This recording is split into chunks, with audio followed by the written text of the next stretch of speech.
Hi there, it's Kirk Van Will with Maizex moving today with the week of July the 8th. We're here in Middlesex County, just on the edge of Lambton County, and what a spring we've had, a real late spring, a real challenging spring for growers.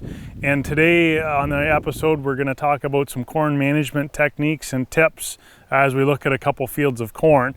So behind me here we have Maizex 4368 3100 heat unit corn, planted May the 20th, and May the 20th, a little lighter soil texture here, hence the May 20th. Many farms in the area weren't able to go until later. Awesome growing conditions that we've had the last 2 weeks. So this corn is about at the V8, V9 stage. And we always start talking about management tips and techniques for tasseling corn. Tasseling, I expect on this corn to be about July 25th to the 28th. And we would do our normal management processes on that. So we scout for western bean cutworm, and we talk about tasseled corn and spraying fungicide as two management techniques. That would happen at pretty much our normal time. Yes, May 20th, a little later planted, but the growing conditions have for the most part caught us up on this corn already. So July 25th, 28th would be our normal management. And we will take a tour here and look at a couple other farms, June planted corn. And with that, we'll go tour those here now. So we've moved down the road, and one of the things I noticed when I walked out of the last field, a little bit of green snap. The corn was a little more brittle than I expected. Intense growing conditions. We've seen rapid growth. Hopefully, fingers crossed, as we have these high humid days, we don't see any intense wind gusts and fronts come through. Fingers crossed.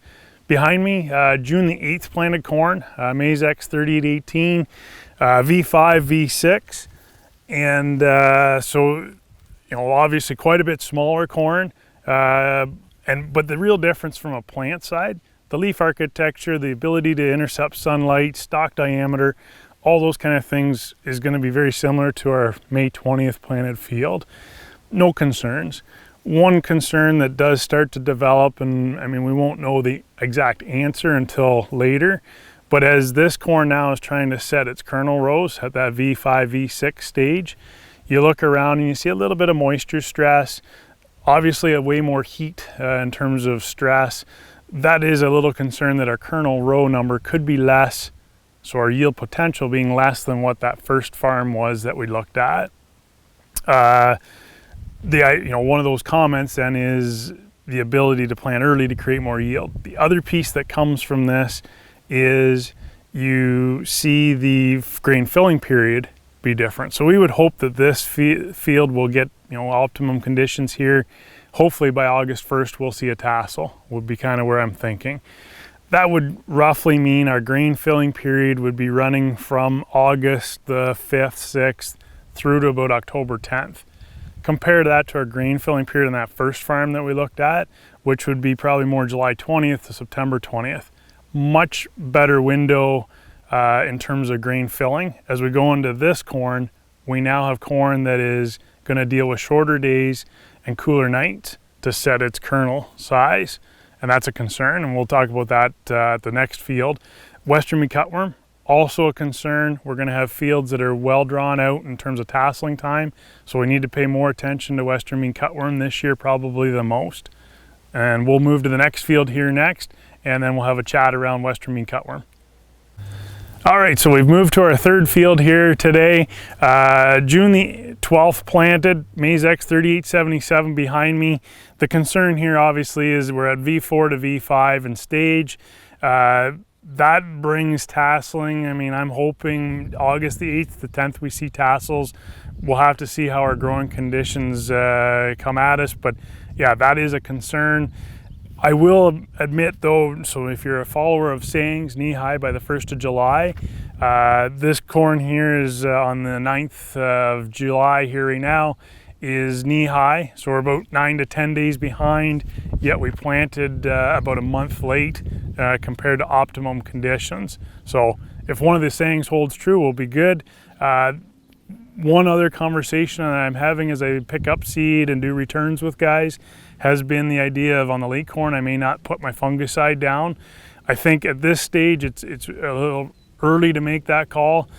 I would stress though that putting a fungicide on corn has shown in the past to pay, and the idea that we're going to be going through shorter days and cooler nights, the metabolism of this plant needs all the help it can get.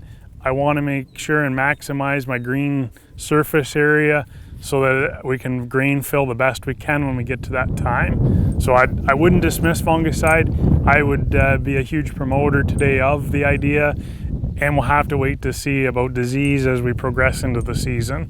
The other little tidbit, western bean cutworm, because our tasseling now is spread out, I showed you our first field to this field, we're going to be probably a 4 to 5 week window on tasselings.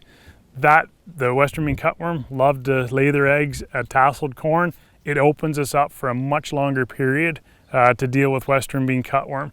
Use our trap network and our peak flight to decide which farms. Not all farms will need to be treated. I can tell you that already based on timing. So those are the things. It's been a very tough spring, a challenging spring with weather. You guys have done an awesome job in terms of planting and working away at, getting the fields as fit as possible. Let's do our management pieces as we move forward and don't ignore a couple pieces for hopefully a very successful fall season. Stay tuned for our next edition of Maizex Moving.